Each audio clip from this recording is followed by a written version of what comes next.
త్వరలోనే అసెంబ్లీ నియోజకవర్గాల పునర్విభజన జరుగుతుందని చెప్పారు AP deputy CM KE Krishnamurthy.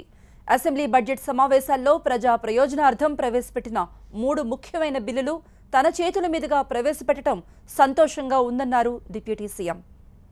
భూసేకరణ చట్టం, ల్యాండ్ అక్విజిషన్, భూసేకరణలో సముచితమైన నష్టపరిహారము మరియు పారదర్శకతకు హక్కు, పునరావాస కల్పన మరియు నిర్ధారణ చట్టంను కేంద్ర ప్రభుత్వం 2013లో తీసుకొచ్చింది. ఇది అప్పటి నుంచి 114 నుంచి అమలుకు వచ్చింది. రైతుల భూములను విచక్షణ రహితంగా నిరోధించి నష్టానికి గురైన కుటుంబాలకు నష్టపరిహారం అందించడానికి సామాజిక ప్రభావం ముదింపు, ఆహార భద్రత అధిక నష్టపరిహారము, పునరావాస కల్పన మరియు భూసేకరణ అవార్డుతో పాటు పునర్నిర్ధారణ అవార్డు వంటి వాటితో ఈ చట్టం రూపొందించబడింది.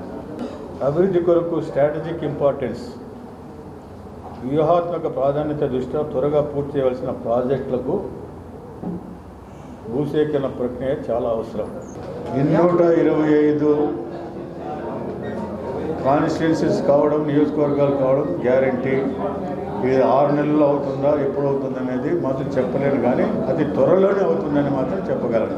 ఆల్రెడీ క్యాబినెట్లో డిస్కషన్ జరిగింది.